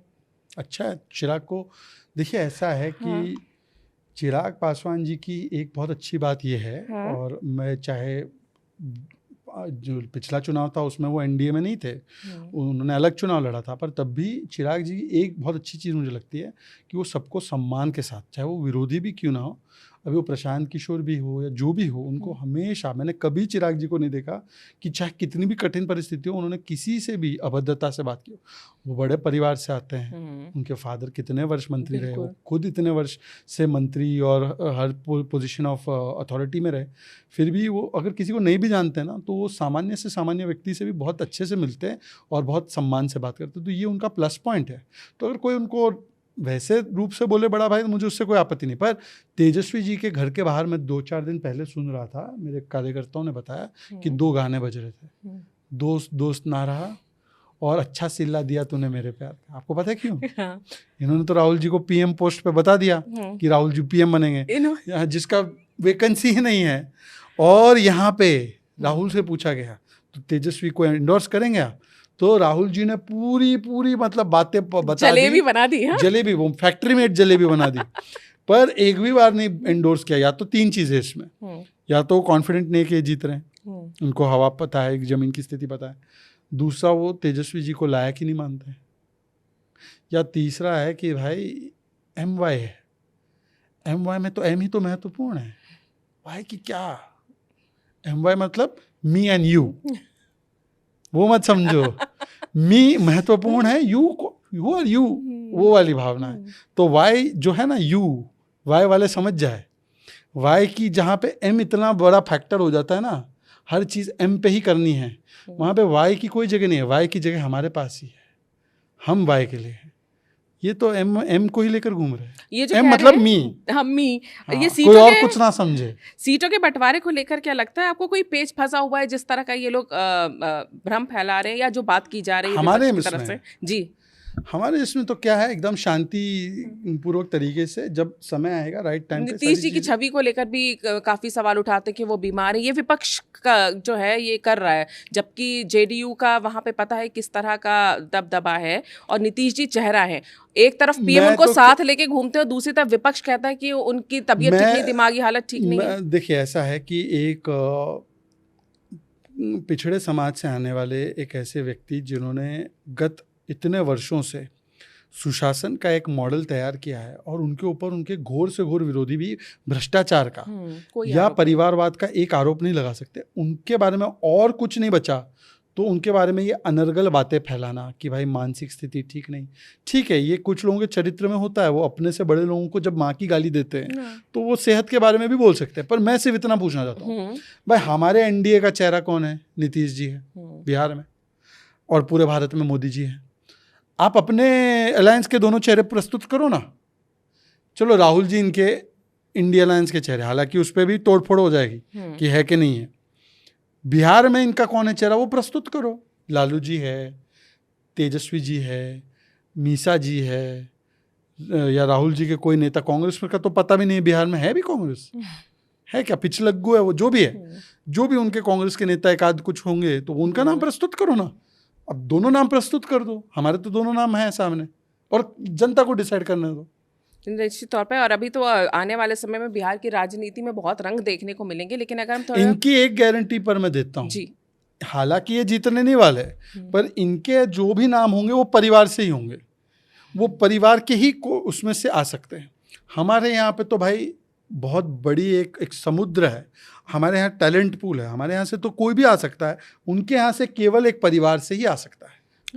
कि बीजेपी हमेशा बोलती है ना कि यहाँ तो पूरी पार्टी परिवार है, वहाँ परिवार ही पार्टी है। एग्जैक्टली वो चाहता है। अगर हम देश की राजनीति पर आए, अभी जो संसद में बिल लाए गए संशोधन के, उसको लेकर कि PM के ऊपर भी कार्रवाई हो सकती है, CM के ऊपर भी हो सकती है, उसको लेकर जो विपक्ष का रवैया रहा है, उसे लेकर आप क्या कहेंगे? देखो, ये जो है, ये बता रहे थे डेमोक्रेसी बचाओ, एक्चुअली ये भ्रष्टाचारी बचाओ के आंदोलन पे उतर आए। तो मैंने इनके लिए एक अच्छा गाना भी तैयार किया, भ्रष्टाचार मेरे परिवार का शिष्टाचार, मैं चाहूँ जन सिद्ध भ्रष्टाचार का अधिकार, कोई कार्रवाई हो तो मैं चिल्लाऊँ अत्याचार अत्याचार और खेलूँ विक्टिम वुड कार्ड।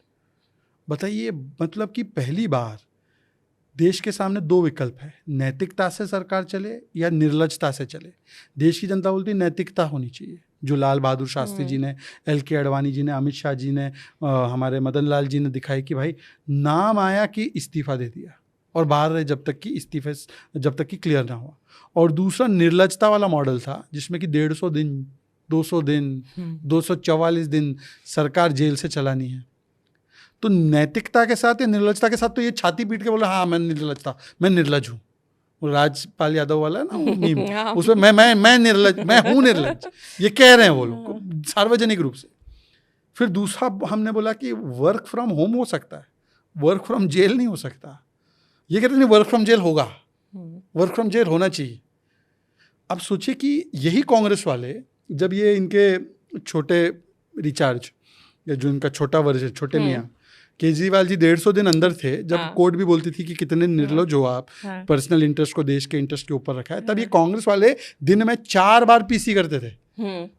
जितनी बार लंच डिनर ब्रेकफास्ट नहीं हो उससे ज़्यादा PC करते थे। केजरीवाल हटो, केजरीवाल पद से हटो, केजरीवाल पद से हटो। तो क्यों केजरीवाल जी को पद से हटाने के लिए लगे हुए थे? आप ही बोल रहे थे निर्लजता है। अब निर्लजता नहीं लग रही इनको। दूसरी बात, ये तो हो गया कि नैतिकता निर्लजता। बिल्कुल। अब प्रैक्टिकलिटी पे आओ। एक मुख्यमंत्री होता है जी। या एक मिनिस्टर होता है, उसके पास कैबिनेट की फाइल, नोटिंग मिनिस्ट्री की फाइल्स आती है, वो सीक्रेट होती है, इसलिए ओथ भी लेते हैं हम लोग, तो सीक्रेसी का ओथ होता है। अब जेल के अंदर जो कुछ आता है वो सीक्रेट नहीं हो सकता, वो तो चेक होता है। तो अब जेल का प्रशासन पहले चेक करेगा कि कैबिनेट की फाइल या कैबिनेट मीटिंग जेल में होगी। तिहाड़ में एक बना दो एक अच्छा सा कैबिनेट रूम, वहाँ से चलेगी। या जनता दर्शन वहाँ जेल में होगा, हाँ, मतलब कैदी खड़े होंगे सब एक जगह और दूसरी जगह जनता खड़ी होगी दर्शन लेने के लिए और अपने प्रॉब्लम बताने के लिए। या अगर युद्ध की स्थिति आ गई तो पहले जेलर को फ़ोन करना पड़ेगा, अरे यार युद्ध हो रहा है भाई, 2-5 मिनट मिल लेने दे मंत्री से, उसको निर्देश देना। ये क्या कैसे चलाएंगे जेल के अंदर से? तीसरा तो प्रैक्टिकलिटी भी आ गया। अब तीसरा पॉइंट है समानता का। अगर कोई केंद्र का या कोई सरकार का मुलाजिम होता है तो CCS रूल बोलता है कि 2 दिन अगर आप जेल में रहे तो तीसरे दिन आप सस्पेंड ऑटोमेटिक।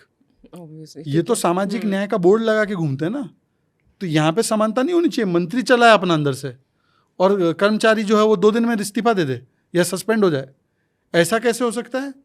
दोनों के लिए सेम रूल हो, या तो कर्मचारी का भी मत लो या तो आप भी दे दो और आप आ जाओ ना वापस। अगर आप पाक साफ है तो आप वापस आ जाओ पद पे। 30 दिन जेल में हम तो नहीं रखेंगे ना, एजेंसी तो नहीं रखेगी, कोर्ट रखेगी। कोर्ट पे भरोसा नहीं है क्या आपको? नहीं, लेकिन उनका ये कहना है कि उनको ये संशय है, विपक्ष के लोगों को, कि ऐसे में जो है जो वो आरोप लगाते हैं सत्ता पर कि ईडी और CBI और इन सब का बेजा इस्तेमाल करके और इस तरह से हमें अंदर रख दिया जाएगा और फिर 30 दिन तक अगर हमें अंदर रखेंगे तो फिर हमें इस्तीफा देना पड़ेगा। मैं दोनों पॉइंट पे बोलता हूँ। पहले ये जिन्होंने कर्टेसी क्वेश्चन आया कांग्रेस का, कांग्रेस को पूछो कि केजरीवाल जब जेल गए तब ईडी का मिसयूज हुआ या प्रॉपर यूज हुआ? तब बोलते प्रॉपर यूज हुआ। आम आदमी पार्टी वाले को पूछो कि छत्तीसगढ़ में भूपेश बाघेल पे जो ईडी का केस हुआ ठीक हुआ, तो एकदम प्रॉपर यूज हुआ। अपने लिए जो है वो गुनहगार है, वो बाकी के लिए चमत्कार है। ये तो इनका ईडी और CBI के खिलाफ वैसे 14 पार्टी सुप्रीम कोर्ट गई थी, कुछ मिला नहीं उनको बोलने के लिए। ईडी का मिसयूज होगा। पॉलिटिशियन पे कितने केस है? 2%। 98% केसेस तो ईडी CBI के जो है पॉलिटिशियंस पे नहीं है, तो आप कहाँ से टारगेट हुए?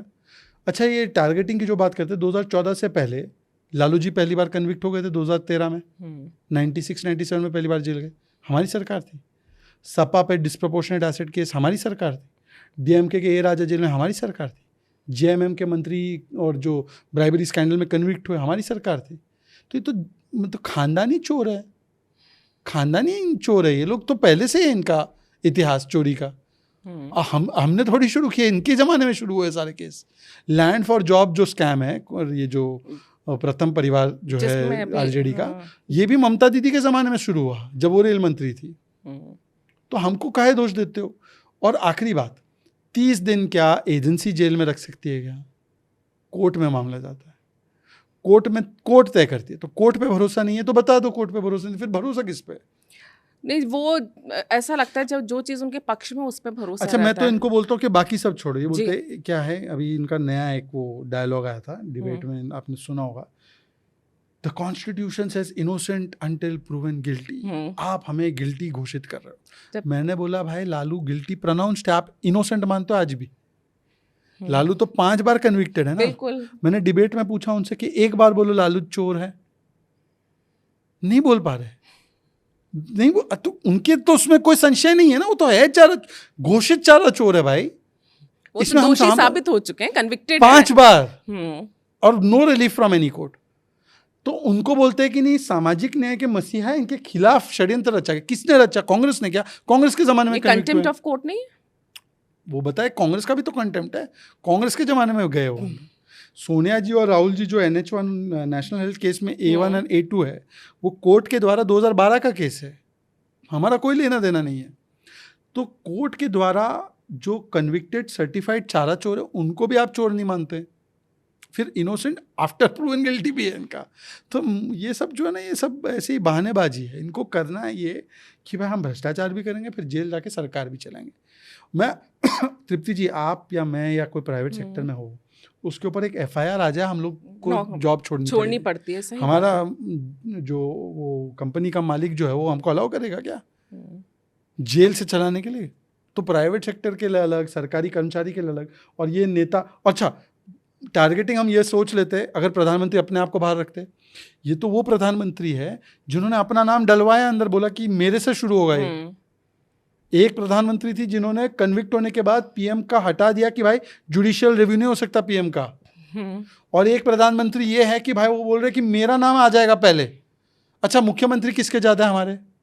और बीजेपी के 14, हाँ, एनडीए के 18, हाँ, इनके कितने? 3 कांग्रेस के, और बाकी के एक। हम कैसे टारगेट? मंत्री किसके ज्यादा है? हमारे। हम अपने आप को टारगेट करने के लिए, हम बहुत साफ है, हम प्रिंसिपल के साथ। नहीं, और वैसे भी राजनीति में हमने हमेशा से देखा है कि नैतिकता और शुचिता रहती है। अगर किसी पे आरोप लगते हैं तो वो इस्तीफा देते हैं, लेकिन जब ऐसा नहीं हो रहा है, जब आप किसी कन्विक्टेड को ये मसीहा बताने लग जाएं और फिर उसके बारे में बात ना करें या जेल में बैठ के सरकार चलाने की जिद ठान लें, तो फिर देश के सामने और जनता के सामने इसको, नैतिकता को दिखाने के लिए इस तरह की कानून लाना आवश्यक भी हो जाता है। मैं कह रहा हूँ बीजेपी के साथ आपके 500 मतभेद हो सकते हैं, ये बहुत सारे व्यूअर्स देख रहे होंगे, हो सकता है किसी विषय पे उनको बीजेपी अच्छी लगे ना अच्छी लगे, पर ये विषय जो है ना, मुझे लगता है कि इस विषय को करने के लिए केवल एक बीजेपी और एक प्रधानमंत्री नरेंद्र मोदी जी जैसी राजनीतिक इच्छा शक्ति वाला व्यक्ति कर सकता है। जो संविधान निर्माताओं ने कभी ये कल्पना नहीं की होगी कि हमारे नेता इतने निर्लज बन जाएंगे कि 150 दिन 200 दिन सरकार जेल से चलेगी। उनके मन में ये था उस समय पे कि यार एक स्टैंडर्ड ऑफ नैतिकता रहेगी पॉलिटिकल लाइफ में, पब्लिक लाइफ में। पर जब ये किस्से सामने आए ना, केजरीवाल और सेंथिल बालाजी का, उसके बाद एक राजनीतिक इच्छा शक्ति बना के दिखानी पड़ेगी, और उसमें चाहे हम पिसे या कोई और पिसे, हम अपने आप को अलग नहीं कर, कानून सबके लिए समान है, पीएम के लिए भी है, सीएम के लिए भी है। हम तो तैयार है कि भाई हम इस कानून के तहत हम आएंगे और हम नैतिकता दिखाएंगे। जो नैतिकता से भाग रहे हैं, बीजेपी से आपके 1000 डिफरेंसेस हो, इस विषय पर आप बताइए कि बीजेपी कहाँ गलत है, या इस विषय पर मोदी जी का जो सोच है वो कहाँ गलत है, अमित जी की सोच है कहाँ गलत है।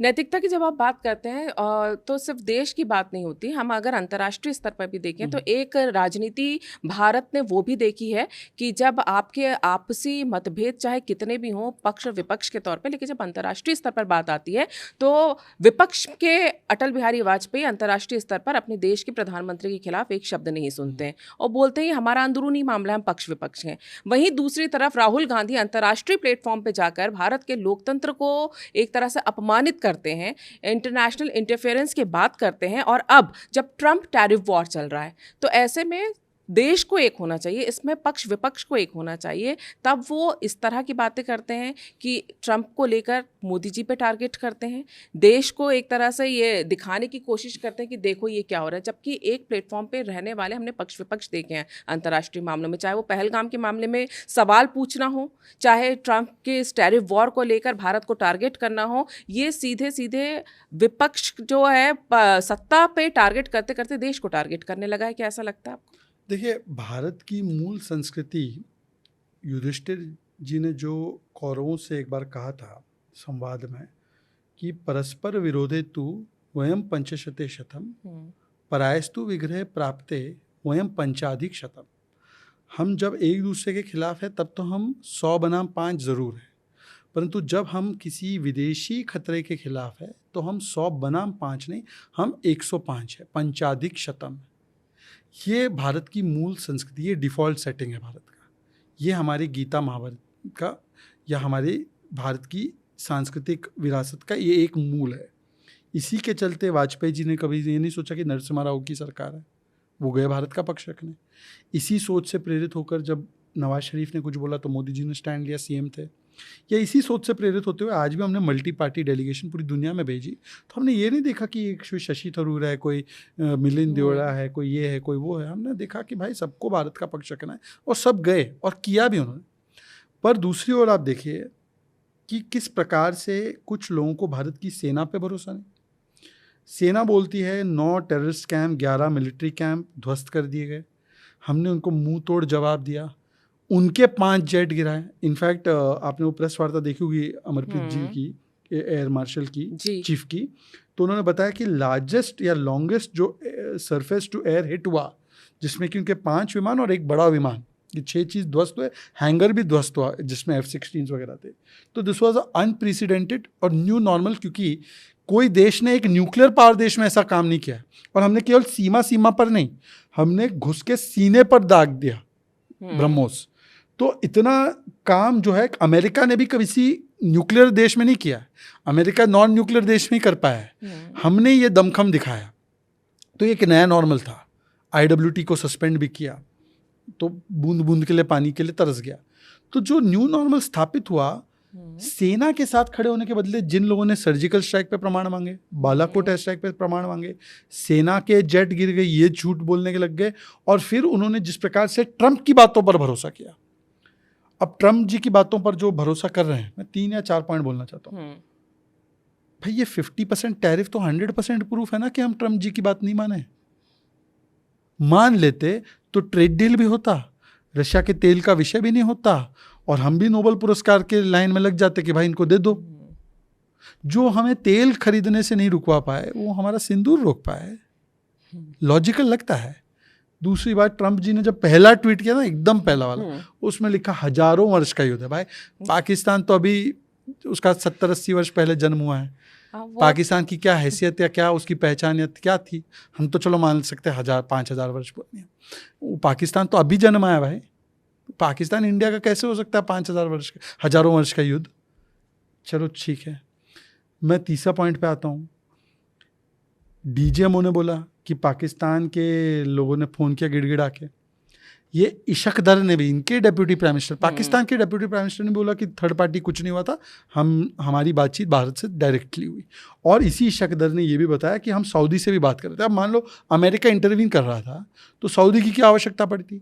और उन्होंने उस पूरे संवाद में, अगर आप उसके ऑडियो को सुनेंगे, वीडियो को सुनेंगे, तो उन्होंने बोला कि सऊदी ने भी हमको फ़ोन करके ये बोला कि हमने भारत से बात की, पर भारत का क्लियर स्टैंड है कि जो भी कम्युनिकेट करना है पाकिस्तान हमको डायरेक्टली कम्युनिकेट करे। और निश्चित रूप से हमने सारे देशों से बात की। जब इतना बड़ा ऑपरेशन किया गया तो हमने सारे देशों को लूप में रखा कि भाई हम ये कर रहे हैं, इसके पीछे हमारा एक राइट टू रिस्पॉन्स है। इन्होंने जो पहलगाम में किया है, पहलगाम में ये लोग जिम्मेदार है। इसके बारे में TRF जो है प्रोस्क्राइब भी हुआ अमेरिका में, यूनाइटेड नेशंस में, सिक्योरिटी काउंसिल में भी आ गया, और हमारे पास राइट टू रिस्पॉन्स है। हम रिस्पॉन्स भी कर रहे हैं, और हम चाहते हैं कि अगर पाकिस्तान अब मानता है अपनी गलती तो हमसे डायरेक्टली बात करें। ये हमने बोला, सब देश को बोला। तो इसीलिए तो जानकारी तो ट्रंप को होगी, पर उस समय पर ट्रंप और मोदी जी की कोई बात नहीं हुई डायरेक्टली, JD वांस से हुई थी। पर राहुल गांधी जी जो है, ना DGMO की मानेंगे, ना MEA की मानेंगे, ना मोदी जी की मानेंगे, और ना अपने थरूर मनीष और सलमान की मानेंगे। ये तो केवल अपनी खुद की, क्योंकि उनको विदेशी में ज़्यादा इन्वेस्टमेंट करके रखती है कांग्रेस। इनके तो 4-5 अध्यक्ष भी विदेशी रहे कांग्रेस के। सोनिया जी की बात नहीं कर रहा। सोनिया जी तो अभी कंटेम्प्रेरी है। वो तो यूल और वेडनबर्न और ह्यूम और सब जो ब्रिटिश सरकार के सेक्रेटरी, ब्रिटिश सरकार के सेक्रेटरी को बना के ये लोग आज़ादी की लड़ाई लड़ रहे थे, अध्यक्ष बना के। गजब की पार्टी है। एनीवे, तो ये विदेशी में भरोसा रखना, विदेशियों में भरोसा रखना, इनका काम हमेशा से रहा है। मैं तो सिर्फ इनसे एक चीज़ पूछता हूँ। अभी देखो, या तो ट्रंप को ये झूठा मानते हैं, या ट्रंप को विम्सिकल मानते हैं। इनके नेता के बोलते हैं कि ट्रंप गलत है, ट्रंप गलत है। फिर ट्रंप बोलते हैं इकोनॉमी डेड है, तो ट्रम्पेटियर की तरह राहुल जी बोलते हैं हाँ इकोनॉमी डेड है।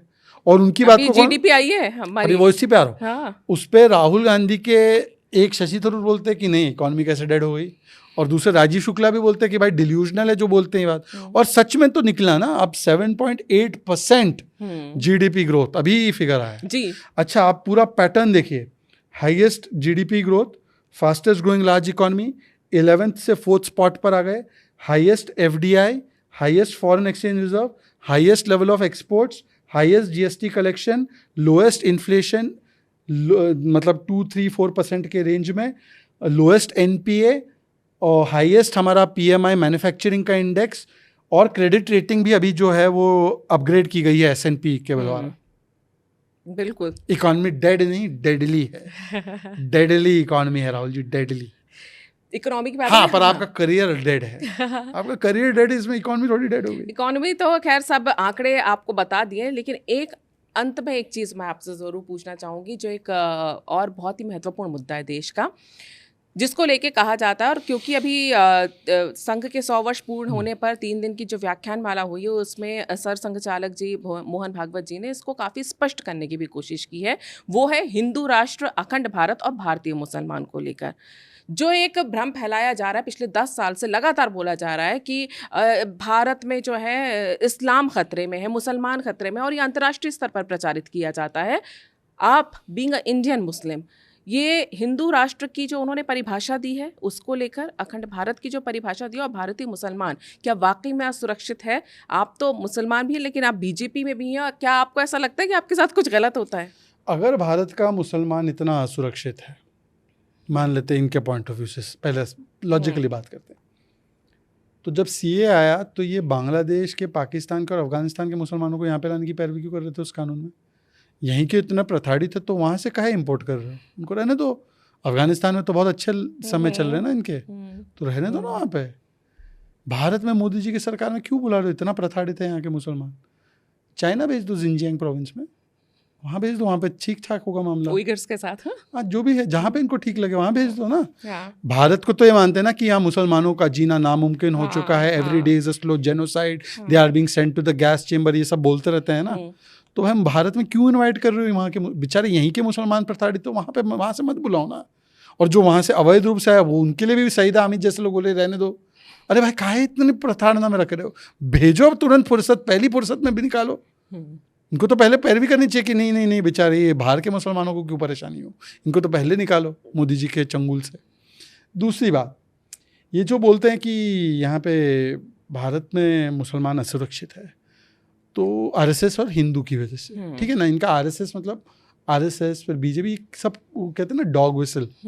ये हिंदू बोलना नहीं चाहते, डायरेक्टली बोल भी देते हैं हिंदू टेरर वगैरह में, पर हिंदू बोलना नहीं चाहते तो ये कोड वर्ड देते हैं, ये बीजेपी से खतरा है, ये देखो आरएसएस से खतरा है। अच्छा ठीक है, तो ये जो यमन के मुसलमान है वहाँ पे भी बीजेपी आरएसएस कुछ कर रही है क्या? ये इराक ईरान में जो मुसलमान ठीक से नहीं रह पा रहा है, वहाँ पे भी बीजेपी आरएसएस ही कर रही होगी।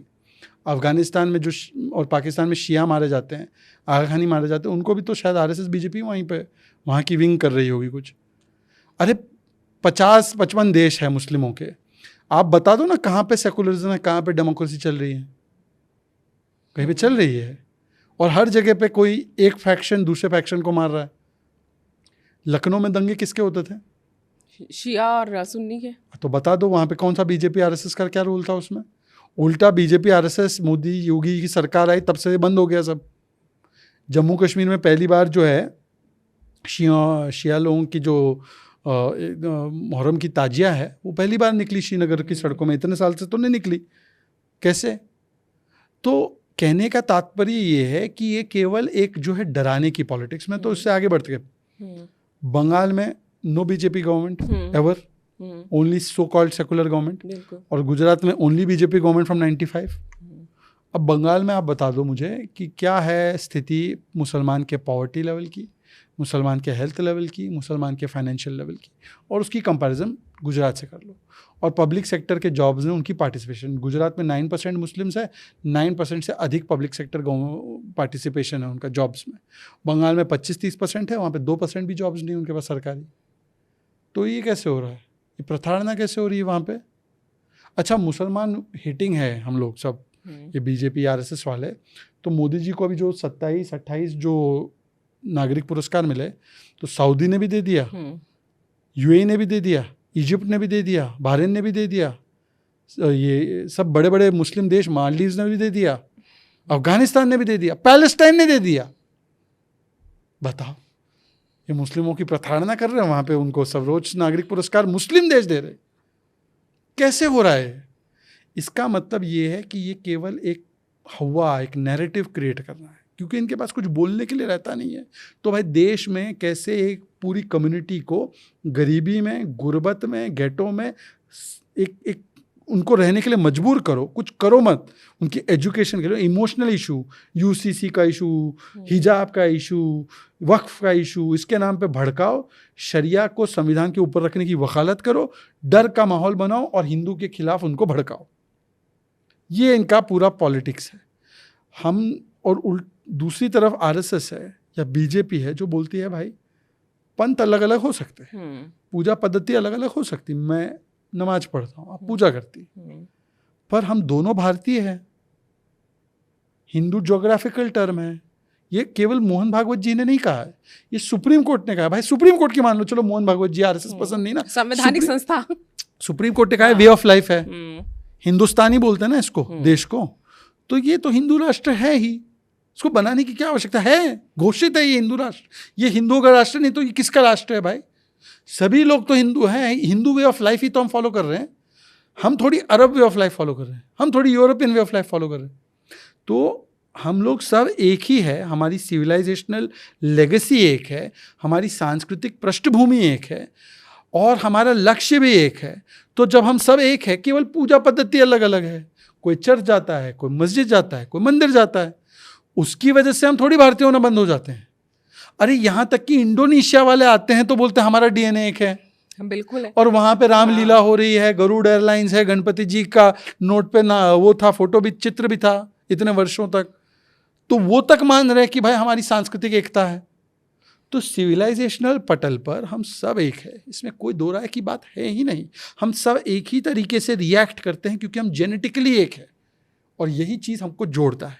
पर हमें जो जोड़ने वाली चीज़ है उससे ध्यान भटकाकर तोड़ने वाली चीज़ पर ध्यान ले जाते हैं। अच्छा, मैं बोलता हूँ कि चलो, ये बोलते हैं ना कि आरएसएस चाहती है रिलीजन के बेसिस पे नेशन हो, ये इनका एक होता है, RSS is wanting that there should be religion based nation, Hindu religion के रूप में देखते हैं, ये इनका तर्क है। मुझे बताओ कि यूरोप में तो कई सारे देश जो क्रिश्चियंस ही है, पर अलग अलग देश क्यों हैं? ये बांग्लादेश क्यों बना पाकिस्तान से? रिलीजन के आधार पर देश बनता ही नहीं है, हमारी कॉमनैलिटी के आधार पर देश बनता है। हम सब भारतीय हैं। आपको भारत अच्छा, भारतीय बोलो, आपको हिंदू भी अच्छा लगता है, हिंदू भी बोलो, आपको हिंदू अच्छा लगता है, हिंदू बोलो, सनातन अच्छा लगता है, सनातनी बोलो। हम सब एक ही स्टॉक के हैं, पद्धति अलग अलग है, खान पान हो सकता है, आपको हो सकता है कि यू मे प्रिफर टिंडा, आई प्रिफर भिंडी। खाना तो हम दोनों को खाना है ना, जीवित रहने के लिए, ह्यूमन है ना। तो अब मिनरल वाटर पियो, हम टैप का वाटर पिएंगे, पानी तो चाहिए ना। तो इसमें जोड़ने वाले देखने के बदले तोड़ने वाली चीज़ों को देखते हैं कि भाई देखो ये वो तमिल है, ये गुजराती, अरे भाई तमिल गुजराती एक माँ है, एक मासी है। मैं महाराष्ट्र से आता हूँ, मराठी मेरी माँ, हिंदी मेरी मासी। अब माँ और मासी में क्या अंतर है? माँ जैसी मासी, मासी शब्द का क्या मतलब? माँ जैसी, तो मासी। तो हम सब एक ही माँ, एक ही परिवार की संतान है, तो हम काहे अलग अलग क्यों हो जाते हैं, मुझे समझ में नहीं आता। हाँ, पर ये मतलब विदेशी में उसको भरोसा है, उनको भारतीय चीज़ों में भरोसा नहीं है। ये कैसे हो सकता है? अरब से मेरा क्या लेना देना? मेरे खान पान और मेरे ओढ़ने से लग रहा है क्या मैं अरब हूँ? मैं अरबी नहीं हूँ ना, मैं भारतीय हूँ, मुस्लिम हूँ पर भारतीय हूँ। मैं यूरोपियन नहीं हूँ, बनने की कोशिश भी करूँगा तो मैं सेकेंड हैंड ही बनूंगा, ओरिजिनल बन सकता हूँ केवल भारतीय। इसीलिए जो जोड़ने वाली चीज़ है उसकी तरफ देखो। अच्छा, ये एक और इसमें मैं विषय जोड़ूं, ये आरएसएस इतनी कम्युनल ऑर्गेनाइजेशन है, इन्होंने पंच परिवर्तन कार्यक्रम निकाला। पंच परिवर्तन में सर संचालक जी और सरकारवाह जी ने जो उसके बारे में बताया डिटेल में, मैंने बोला इसमें तो पूरा कम्युनल एजेंडा होगा, एकदम धर्म तो गलत शब्द है, एक्चुअली धर्म तो सबका एक ही है, मजहब के आधार पे होगा, एकदम आइडेंटिफिकेशन करके। तो पहला विषय देखा, सामाजिक सौहार्द बढ़ाना है, डिप्रेस हो गया। दूसरा विषय देखते हैं, दूसरा विषय देखा, पर्यावरण का संरक्षण करना है। तीसरा विषय उठा है, नागरिक धर्म का पालन, जो उसका पालन करना है, सिविक ड्यूटी को मेंटेन करना है। चौथा देखा तो उसमें कुटुंब प्रबोधन या परिवार प्रबोधन करना है। और जो पांचवा मैंने देखा कि स्व तत्व को, मतलब स्वदेशी चीज़ों के लिए ज़्यादा जाना है, मतलब कि लोकल के लिए वोकल होना, आत्मनिर्भर होना। इनमें से एक मुद्दा बताओ जो एंटी मुस्लिम। अगर मैं स्व तत्व पे जाऊंगा और अपने वोकल हूँगा लोकल के लिए, तो इसका मतलब क्या है कि मेरे जो बुनकर है, चाहे वो किसी भी धर्म, जाति, पंथ का हो, सभी ही आते हैं, उन्हीं का प्रोडक्ट्स मांगूंगा। मेरे भारत का जो पसीना जहाँ पे लगा है, मेरा पैसा वहाँ जाए। तो भारतीय का पैसा तो मैं थोड़ी देख रहा हूँ कि भाई ये क्राफ्ट्समैन हिंदू है या मुस्लिम है या क्रिश्चियन है। तो ये कहाँ पर्यावरण का संरक्षण होगा भारत में? तो भाई मिजोरम में भी होगा और तमिलनाडु में भी होगा और गुजरात में भी होगा। तो वहाँ मिजोरम में ज़्यादा क्रिश्चियन है, उनके लिए भला है। उत्तराखंड में ज़्यादा हिंदू है, उनके लिए भला है। गुजरात में हिंदू है ज़्यादा, उनके लिए भला है। जम्मू कश्मीर मुसलमान है ज़्यादा, उनके लिए भला है कश्मीर में। तो पर्यावरण संरक्षण भी बांटने वाला है। सामाजिक सौहार्द तो है ही नहीं, वैसे उसका टाइटल से ही क्लियर है। परिवार प्रबोधन, उन्होंने क्या बोला कि भाई केवल हिंदू परिवार बढ़ाना है, मुस्लिम, वो तो कह रहे हैं कि भाई आप सभी लोग परिवार के भाव से रहो। छत अलग अलग हो जाए तब भी दिल अलग अलग ना हो। आजकल न्यूक्लियर फैमिली में रहने लगे हम लोग। तो न्यूक्लियर फैमिली में रहने की वजह से हम लोग क्या है कि अपने जो फैमिली वैल्यूज सिस्टम तो भारत की पहचान है। अमेरिका में और बाकी जगहों पे जो भी क्राइसिस आ रहा है वो इसलिए आ रहा है क्योंकि उनकी फैमिली वैल्यू सिस्टम खत्म हो गई। हमारी फैमिली वैल्यू सिस्टम का संरक्षण करना है, और ये फैमिली वैल्यू सिस्टम मिजोरम में भी है, ये असम में भी है, ये गुजरात में भी है, महाराष्ट्र में भी है। फैमिली वैल्यू सिस्टम को बनाए रखो। छत एक ना भी हो पाए तब भी दिल एक रखो। इसमें क्या बांटने वाली बात है? इनमें से कोई भी विषय ऐसा नहीं है जो मुझे लगा कॉमनल है। पर ये इनके 100 ईयर्स का कार्यक्रम है। ये संघ के 100 ईयर्स का कार्यक्रम है। समाज, क्योंकि क्या है संघ का एजेंडा क्या है? व्यक्ति निर्माण, व्यक्ति निर्माण से समाज निर्माण, समाज निर्माण से राष्ट्र निर्माण। भाई व्यक्ति का चरित्र बनेगा तभी तो राष्ट्र का चरित्र बनेगा। बिल्कुल ठीक कह रहे हैं आप। और सबसे बड़ी बात यही है कि अगर ये समझ में आ जाए कि ये सारे जो मतभेद करने की कोशिश होती है, मनभेद, वो तुष्टिकरण की राजनीति से होती है, और जो राजनीति कर रहे हैं उनका खुद का विजन क्या है ये अगर जनता समझने की कोशिश करे, क्योंकि फिलहाल इस समय दिखाई तो नहीं दे रहा। जिस तरह से आपने पंच परिवर्तन बोला, काफ़ी हद तक बीजेपी की भी वही सोच रही है। विजन 47 को लेकर भी, देश के लिए भी उनका यही है कि 100 साल जब देश के होंगे तो यही सब चीज़ें मेरे ख्याल से बीजेपी की भी हैं। और इसीलिए जो आरएसएस और बीजेपी को टारगेट करते हैं विशेष तौर से, इसलिए मैंने आपसे पूछा कि भारतीय मुसलमान होने के नाते आपको कभी लगा कि आपके साथ इस तरह का कोई अत्याचार हो रहा है जो भ्रम फैलाया जाता है? देखिए, प्रताड़ित तो मैं हुआ हूँ, पर मेरी प्रताड़ना की कहानी मैंने आपको पहले भी सुनाई है। मुझे जितनी प्रताड़ना, जितना डिस्क्रिमिनेशन मुस्लिम होने के लिए कांग्रेस में भुगतना पड़ा, मुझे कभी आज तक किसी भी प्राइवेट या किसी भी और पॉलिटिकल स्पेक्ट्रम में मैंने फेस नहीं किया। कांग्रेस में बहुत अच्छे लोग भी हैं, राजीव शुक्ला जी जैसे, या मनीष तिवारी जैसे, या बहुत सारे लोग जो अभी कांग्रेस छोड़ गए, शशि थरूर जी जैसे जो अभी मझदार में हैं। पर तो ये है कि क्या भेदभाव हुआ? भाई मैं तो जब मुझे वहाँ पे इतनी मेहनत करने के बाद भी, और जब एक पूरा टैलेंट टेस्ट हुआ तो मैं प्रवक्ताओं में सबसे नंबर 1 था। पर क्योंकि मैंने कुछ ऐसे विषय उठाए थे जैसे कि डायनेस्टी नहीं होनी चाहिए, मेरिट बेस्ड लीडरशिप होनी चाहिए, तुष्टिकरण की राजनीति नहीं होनी चाहिए, एक आइडियोलॉजिकल क्लैरिटी होनी चाहिए, पर्सनल टारगेटिंग और मोदी नहीं होनी चाहिए, ये सब मैंने विषय लिख के दिए थे राहुल जी को। तो इन्होंने मुझे ऐसे दूध में से मक्खी निकालते वैसे फेंक दिया बाहर। मुझे प्रवक्ता कभी नहीं बनाया। उल्टा जब मैं एक कार्यकर्ता के रूप में, एक एक्टिविस्ट के रूप में, सामाजिक कार्यकर्ता के रूप में कोई विषय उठा के टीवी पे मुझे बुलाते थे, चाहे रोहित सरदाना जी हो या चाहे बाकी के लोग हो, तो ये लोग फ़ोन करते थे, सुरजेवाला, अजय माकन की टीम फ़ोन करके, और उसमें 1-2 और भी लोग हैं शामिल, ये फ़ोन करके बोलते थे कि इसको बुला दिया ना तुमने तो हम आपके पास कांग्रेस का बॉयकॉट कराएंगे और कांग्रेस के प्रवक्ता नहीं भेजेंगे। तो धमकी देते थे चैनल को। आप सोचो, उस समय पर मैं बीजेपी के खिलाफ बहुत बोलता था, ठीक है, जाहिर सी बात है, क्योंकि मैं कांग्रेस में उस समय था। तो इनका तो कोई नुकसान नहीं था, नुकसान किसका था? बीजेपी का था। बीजेपी वाले फ़ोन करके बोले कि यार इसको मत बुलाओ, या जो बीजेपी के बोला जाता है कि ये एंटी मुस्लिम है, यार इसको मत बुलाओ, यार ये क्या बकवास करता है। बीजेपी के एक व्यक्ति ने आज तक नहीं किया ये कुछ। उल्टा उन्होंने फ़ोन करके हमेशा बोला यार तुम हमारे खिलाफ बोलते हो पर अच्छा बोलते, अच्छा है, करते रहो। और दूसरी तरफ ये लोग बोलते भी थे और बहुत ऐसी बातें भी बोलते थे जो मैं दोहराना नहीं चाहता मेरे मुस्लिम होने पे, कि इस डैश डैश को बुला देते हो। तो ये कांग्रेस की असलियत। आप मुसलमानों को अलग से बुलाओ, ऑफ द रिकॉर्ड वो बताएंगे आपको। मुसलमानों को ऐसा यूज़ एंड फील थ्रो का फीलिंग आता है जब कांग्रेस वाले बोलते हैं, तो मुझे लगता है इसीलिए तो कांग्रेस से हट गए मुसलमान, और फिर कभी कोई समाजवादी पार्टी, कोई इधर कोई उधर, इसीलिए तो चले गए। तो कांग्रेस ने तो मुसलमानों को केवल दंगों के अलावा, गरीबी के अलावा, गुर्बत के अलावा और ऐसे डिस्क्रिमिनेशन के अलावा जिसका मैं भुगतभोगी हूँ, उसके अलावा कुछ नहीं दिया।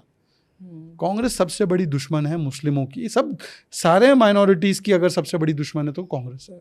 बिल्कुल, शायद जनता ये देखती भी है और आज जो कांग्रेस का हाल है उसके लिए काफ़ी हद तक ये सब बातें भी जिम्मेदार रही होंगी। लेकिन शहजाद जी, आज आप आए, इतना अपना समय निकाला थैंक यू सो मच और जी। आपने इतनी खुलकर चर्चा की, इसके लिए आपको बहुत बहुत बहुत धन्यवाद। बहुत धन्यवाद आपका भी। हम जल्दी फिर से मिलेंगे, लेकिन आज के लिए आपने जो कुछ भी बातें की उसके लिए मैं धन्यवाद। सभी अपने जो जेनजी के जी। और जेन अल्फा के जो सैयारा तो देखिए आप लोग, देखिए सैयारा में कोई बुरी बात नहीं है, पर मैं आपसे चाहूँगा कि आप लोग जो है कि सरसंघ चालक जी का जो 3 दिन का कार्यक्रम हुआ है बिल्कुल। उसमें से कोई भी एक दिन का उनका संबोधन उठाकर 1 घंटा जो उनका है बोलने का 1.5x करके सुन लीजिए। और 5 जनवरी के इसी यूट्यूब चैनल पे इसी आपको पे। तीनों दिन के मैंने सेशन इसी मिल पे जाएंगे। 5 जने के चैनल से ही देखा। जी। तो आप लोग जाके उसको 1.25x या 1.5x की स्पीड पे सुन लीजिए।